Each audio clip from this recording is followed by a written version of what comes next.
Colby, obviously, I'm sure you're disappointed to not be sitting up there with a title belt, but after a little while now, how do you rate your own performance, and what was your feelings on the fight?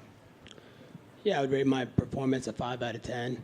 I could sit here all day and make excuses. I could have zigged when I should have zagged. I could have, it was a timing thing because I was off. But that's not the cloth. That's not the cloth that I was cut from. So I'm not going to make excuses.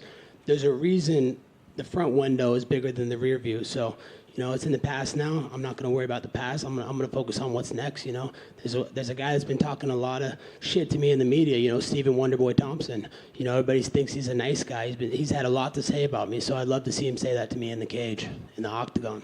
What exactly has he been saying about you? Oh, he was just saying some stuff before the fight. Oh, he's going to get his jaw broke. Oh, this and that. He's always talking shit, throwing shade. So I'd love to see him say it to my face. He's always got things to say to you guys in the media. But I've never seen him come up to me face to face. We were backstage at the press conference. He kept his head down the whole time. So he always has things to say. I'm a man of my word. I say things to people when I look them right in the eye and I say, let's do it. Let's go in the octagon. So, I'd love to see him, sometime next year. And, we've been at the top of the division for the longest. We're two guys that have never fought that have been at the top of the division for years. So, I think that's the fight that makes the most logical sense next. I know you say you don't want to make excuses, but bear in mind the inactivity that you've had to have over the last couple of years. Would you like to get back in there as soon as possible and try and compete more regularly to maybe help with those timing issues you mentioned? Of course, I want to be an active fighter. I want to be a company man. I want to be a guy that, comes out here and puts on performances and shows for the UFC and makes them money as regularly as possible. I don't want to be getting sucker punched in the street and take more damage in the streets than I ever took in the octagon. So, I need to get my timing back, and I will. I'll go back to work. I know what I need to work on, and, I held back a lot in that fight. So I don't even feel like I was in a fight. It feels like I just was in fucking a practice round. So, I'm a lot better than that, and I'm still 35 years young, and my best is yet to come. Did Leon do anything in there that surprised you? Did his wrestling surprise you? He managed to get you down a couple of times and vice versa, but did he surprise you at all? No, he didn't surprise me at all. I thought I had rounds 3, 4, and 5. Started out a little slow in the first 2 rounds, but those rounds still felt like toss-up rounds. But, he's the champion, so I know I had to go out there and take it from him. But, I'm very grateful for bringing out Donald Trump tonight, the most famous person on the planet. He's done so much for my career. I'm thankful for the man he is, and I'm thankful for what's to come. I'm going to be on the campaign trail with him. I want to help him get reelected. I want to make sure that there's no more rigged elections here in America, and we need to stop these wars. That's the biggest thing. Look at all the wars going on. He kept peace in the Middle East. There was no war that he led us into. So he kept our borders safe. He kept inflation down. You guys can all hate him, but look at what he did for all your guys' bank accounts. Like, your bank accounts were so much better under him. Gas was $2 a gallon. You go to the grocery store and it's 300% uprise with Biden in office. So, Trump did so many great things for this country, and, I'm looking forward to seeing what his next move is and getting him elected in 2024. Last one from me, and I feel like I know what your answer will be on this, but, Leon mentioned in the cage how your comments at the press conference really sort of emotionally hurt him, and he struggled with that, and the death of his father still weighs on him heavy. Do you maybe regret those comments and think, actually, okay, that was one time I maybe did go a little bit too far? Not at all. Why would I have sympathy for a sex trafficker, someone who's impacted and hurt a lot of people's lives? The truth always stings the worst in the world. So, no, I don't feel bad about that at all. Let's talk about all the victims that he left behind that are surviving of the trauma and the turmoil that he put these people's lives through. So I don't feel bad at all. Why would I feel bad for a criminal? Colby, right here. You've kind of put yourself in a position where people want to see you fight, whether there's a title on the line or not. You versus Jorge is one of those random non-title fights that headlined a pay-per-view, but that was like a heated rivalry that sold. Is Wonderboy a big enough name or a big enough dance partner that you two could headline a pay-per-view, or do you view him as like, oh, this is a fight night headliner against him? I don't make those decisions. Those are way above my pay grade. That's up to Hunter Campbell, Dana White, Ari Emanuel. Whatever they see fit is best for the business. I'm a company man. I want to do the biggest and best business in this company, but I do feel like that's a premier matchup in the welterweight division. We've been at the top of the division for years, and we've never crossed paths, and he's had a lot of things to say about me. Oh, Colby this, oh, Colby that. So, I'd like to see him say those things to my face in that UFC octagon. You also had a lot of things to say about Sean Strickland. Sean Strickland obviously said a lot of things about you at the press conference the following day. He was in attendance. I'm curious if, say, he doesn't come out on top against Dricus, is that a fight you would be entertained at all, just considering the history of words between you two? Of course. He's been running his mouth, and, nothing he say makes sense. Oh, Colby goes to the cops. Bro, you called the cops just a couple weeks ago, dude, when there was someone at your front door. And then you pistol whipped him in the middle of the street. So I think he needs to worry about what he's got to get through with the justice system first before he even talks about fighting. That guy's a train wreck, dude. That guy's for sure going to do something stupid in the next couple years, and we're all going to be talking to the media about this and that, about how bad decisions he makes. So, of course, I'd love to shut his mouth. There's a reason he couldn't cut it at 170. This is the toughest division in the UFC. Everybody knows that. Most people on planet Earth walk around this weight. So, if Sean wants to go, let's do it. That's an easy fight for me. Well, going off of what you said a little bit ago, did you hear that he had to be escorted out of the arena because he jumped at Dricus? I did not hear that, but I'm not surprised. That guy does not make very good decisions, and he's a liability to the company. It's sad what he's done. I feel bad that the UFC has to deal with him as the champion. You just don't know what he's going to say next or what he's going to do, and whose lives he's going to put at harm and risk. So that's embarrassing, dude. Like, you're at a professional event, dude. You're going to fight the guy in a couple months. What are you doing, man? Like, you're going to get your opportunity to do whatever you want to him. But, Dricus is class act, and, I got a lot of respect for him. I hope he knocks Sean unconscious. Colby, right here in front of you. Looking at your expression when the decision was read, you seemed a bit surprised. At that moment in time, did you think that you had done enough? I did. I thought the third, fourth, and fifth round were mine. The fifth was mine easily. The fourth I thought was mine as well, too. And, I thought I did enough in the third. He didn't put any damage on me. He got a couple low kicks, but then I started checking him at the end. So, I thought I had the win. I thought I did enough. But, the judges have never favored me. They hate me because I support Trump. And, everybody hates Trump in this building. So, it is what it is. Life goes on. Did you talk to him at all after the fight? No, I haven't had a chance to talk to him yet. I'll probably be able to talk to him after that, and just thank him. Just thank him so much for coming out and making this a spectacle, and all the support he gives to me and shows me. He gives me American Dragon energy every time I talk to him. He uplifts me and makes me want to be greater. So I thank Donald Trump so much for believing in a small kid from Springfield, Oregon, a nobody. I came from a blue collar family, and I had nothing, and now I have a lot of things, and now I have the most famous person in the world on speed dial that I can call at any time and get advice from. So, I just feel upset that I didn't stick to the game plan that he had told me, and but it is what it is. Like I said, life goes on. I think I can come back from this stronger and face this adversity head on, and I'll see Leon again down the road. And you did have the chance, it seemed like, in the cage afterwards to talk to or yell at back and forth with Leon's corner. I guess, what were you guys saying to one another back and forth there? He was just saying headshot dead. I'm like, bro, you don't even have guns in the UK. What are you fucking talking about, dude? You fucking bow to a king, dude. I don't fucking bow to nobody.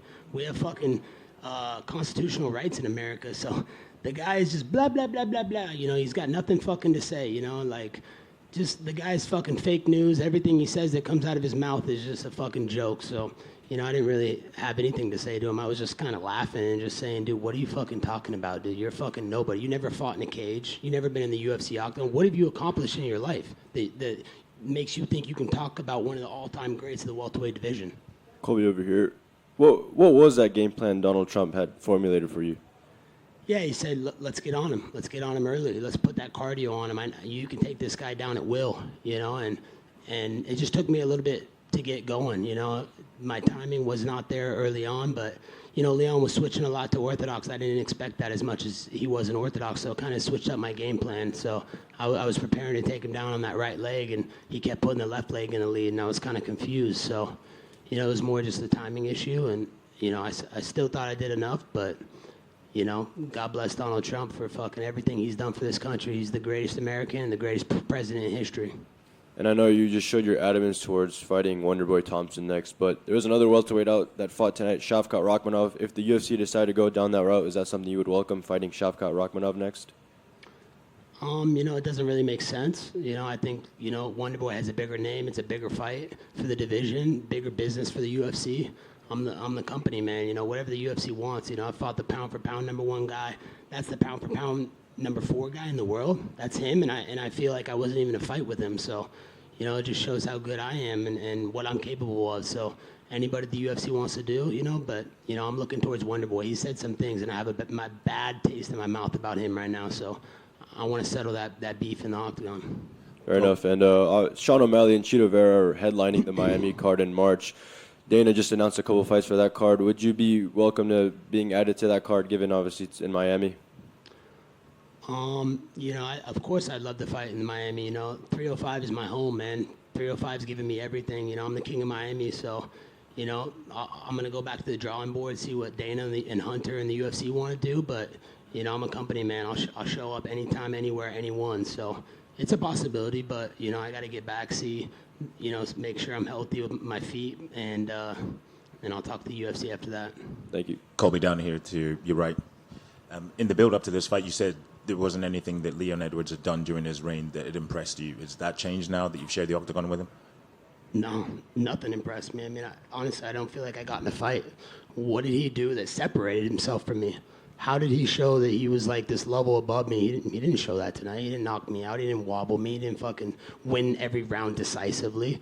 You know, it was a competitive fight. Could have went either way. You know, it depends on what judges are sitting in the booth that night. We know how the judges are, so no, nothing impressed me. And the guy's boring, man. He's mumbling and drooling most of the time when he's talking. Like, the guy's not likable. He has no redeeming qualities. So, you know, I feel bad that the UFC has to deal with him, you know, in business and as their champion. You know, it's a pathetic excuse of a champion. And this is the third time you've come up short in the undisputed title fights. Which one hurts the most? Is it this one or maybe the first one to Kamaru? Yeah, that's tough. You know, they all hurt the same. They all sting, you know, because I feel like I was right there and I had what it took to win. But I just, you know, took my foot off the gas pedal and didn't put it down as hard and believe in myself like I know I'm capable of doing. So, I don't know. They all sting, you know. They don't feel good, you know. They're all fucking, they all suck. But, you know, I got a great support system. You know, I got my coaches, Daniel Valverde, Cesar Carnero, amazing coaches. I got my friends, Michael Wall, have done so much for me. Michael Lehman's done an incredible job for me. You know, I got some great people in my corner. They're going to lift me back up and make sure that I come back from this stronger. And, you know, this is just a lesson learned, another lesson in life, man. That's what life's all about, learning lessons and coming back better from them. Thank you. Colby here. You didn't try to take Leon down until round 3. Was that the original plan, or did you think you left it a little bit too late to implement that game plan? He was switching a lot to orthodox, so I kind of got a little confused. I didn't want to rush in on the left side because that's his, you know, dominant side. He's a southpaw. He was doing that intentionally. I feel like he was setting up like a knee or a kick on that side. So, yeah, I wasn't ready for him to be in the orthodox as much as he was. But, yeah, I didn't pull the trigger, you know. No excuses, man. You know, it is what it is. It's in my rear view now, and I'm going to come back from it better. People talk about Colby the person and Colby the character. Is that even a thing in your eyes? No, not at all. There is no character. I'm a guy that just turns it up to 11. I don't care what people think of me, man. You can hate me, you can love me, you can be indifferent. It makes no difference. You know, I'm here to do the biggest and best business for this company. I love this company. You know, I just signed a new contract with him, so I'm not going anywhere anytime soon. I'm going to be around for many years to come. So, you know, the best is yet to come for me. I truly believe that, and I'm going to create a lot more special moments in this company, and I'm going to keep making history. That's what I've done since the beginning, and, you know, my legacy is not set yet. Last one for me. Are you going to try to dispute the decision tonight like Donald Trump tried to dispute the election in 2020? I mean, the 2020 election was clearly rigged. Look at all the voter fraud, all the mail-in voting, this fake fucking COVID. You guys are all doing triple vaccines, you know. You got Travis Kelce out there, Mr. Pfizer, saying, oh, get 2 vaccines at the same time. You get 2, okay, I'm not, even if you're pro-vaccine or not pro-vaccine, if you're getting 2 vaccines at the same time, then you're not going to know which one's going to give you the ill effect. Like, how are you going to know? So, you know, it's a complete scam what's going on in this country. The fact that you guys aren't smart enough to realize that, and that the government and the establishment is treating you all like puppets it's embarrassing, man. So obviously that was a rigged election. There's so much fucking voter fraud, mail-in ballot fraud, and tonight was another case of that. Just some bad judges. Colby, down to your right. I know it might not matter right now, but in your pre-fight face-off with Leon on Friday evening, a lot of people were wondering whether you said I was in character or thought it was a character. Can you just sort of clear up what it was? Yeah, I never said that. I said, no, I said, you thought I was a character. No, I'm not a character, man. I say whatever I want, whenever I want. That's what bosses do, So I just let him know. I thought, because he kept saying, in the lead up, everything's a character that Colby played. I said, yeah, it was a character? Yeah, tell me now it's a character. I don't play a character, man. I'm just myself. I don't give a fuck what people think of me. Why would I care what you guys think about me? All my haters in the world are not doing better than me. I'm up here headlining events, fucking selling pay-per-views, fucking getting the most famous person on planet Earth to come support me. So why would I give a fuck about what any of you say or think of me? And a lot's been made about you don't really cut much weight to make 170. Any chance of a move down in weight class, or are you not really thinking about that in a minute?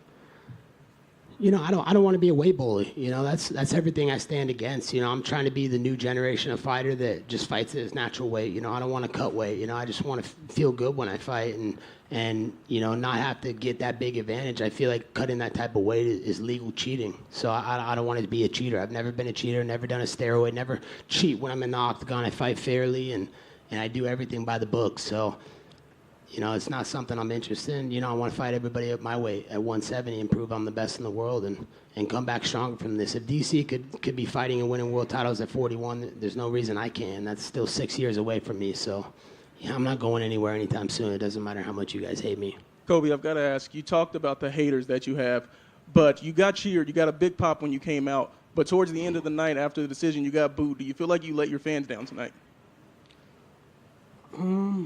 No, I don't feel like I did.